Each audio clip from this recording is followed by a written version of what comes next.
The lottery ticket trembled in my hand, its numbers glowing like a cruel joke under the kitchen's flickering fluorescent light. $5 million. My wife, Clara, had won, and yet her face, pale and taut, held no joy, only a distant, glassy stare as she whispered, "I need more space." The words sliced through me, sharper than any knife, her voice a stranger's, hollow and cold. I stood frozen, the ticket slipping to the linoleum floor, my heart pounding like a drum in a silent room. Space. After 12 years of marriage, 2 kids, and a life stitched together with shared dreams, what did space mean? The kitchen smelled of burnt toast and Clara's lavender perfume, a scent that once comforted me, but now felt like a lie clinging to the air. I searched her hazel eyes, usually warm like autumn leaves, but they darted away, fixing on the chipped countertop. "Clara," I said, my voice cracking. "What's going on?" She didn't answer, just turned toward the sink, her shoulders hunched as if carrying a weight heavier than the fortune we'd just stumbled into. That night, I lay awake in our creaking bed, her side empty. She'd gone to clear her head, leaving me with the hum of the refrigerator and the relentless tick of the clock. My mind churned, replaying her words, her avoidance, the way her phone buzzed incessantly these past weeks, lighting up with messages she'd swipe away before I could see. I told myself it was nothing, stress, maybe, or the shock of the win. But doubt gnawed at me, a termite burrowing into the foundation of our life. The next morning, sunlight spilled through the blinds, casting jagged shadows across the living room. Clara sat on the couch, her hands twisting a dish towel, her wedding ring glinting like a taunt. "We need to talk," she said, her voice low, almost a whisper. My stomach lurched, but I nodded, sinking into the armchair across from her. The space between us felt like a canyon. "I've been thinking," she began, her eyes fixed on the floor, "about what this money means. Freedom. Choices." She paused, swallowing hard. "I haven't been happy, Tom. Not for a while." The words landed like a punch, stealing my breath. "Not happy?" I echoed, my voice hoarse. "Since when? Why didn't you say anything?"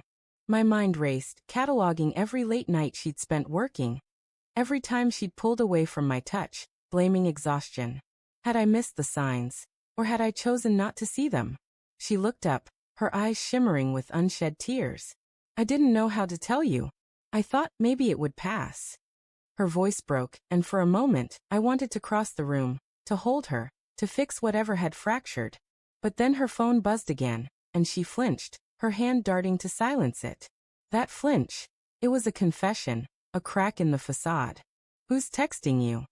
I asked, my tone sharper than I intended. Her face flushed, and she mumbled something about work. But I wasn't a fool. Not anymore. "Clara," I said, leaning forward, my pulse hammering. "Who is it?" She stood abruptly, the dish towel falling to the floor. "It's nothing, Tom. Stop interrogating me." But her voice trembled, and her eyes betrayed her, guilt, fear, and something else. Defiance. I felt the ground shift beneath me, the life we'd built crumbling like sand. Over the next few days, the house became a battlefield of silence and suspicion. I noticed things I hadn't before. The faint scent of cologne on her scarf, unfamiliar, musky. The way she locked her phone with a new passcode. The late-night drives she took, claiming she needed air. Each clue was a splinter under my skin, painful but too small to justify accusation.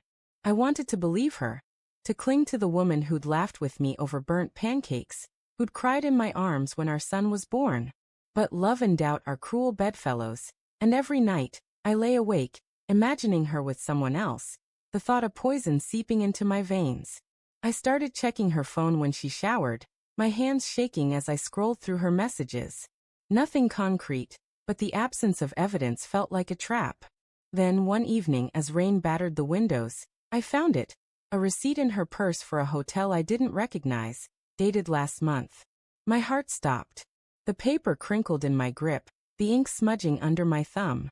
A hotel. Not a conference, not a work trip.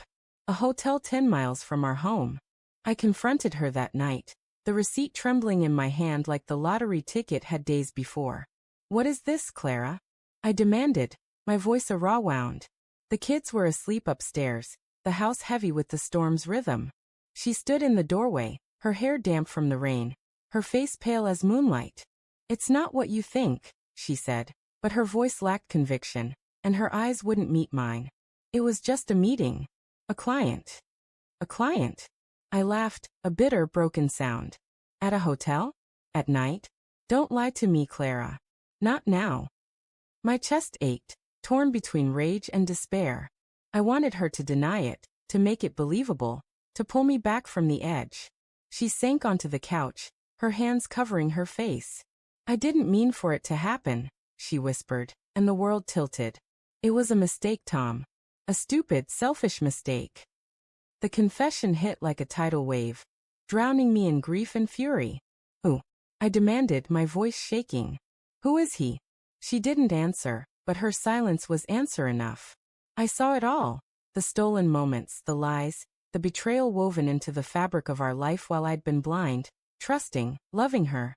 I stumbled to the window, staring at the rain-slicked street, my reflection a ghost in the glass. "Why?" I asked, my voice barely audible.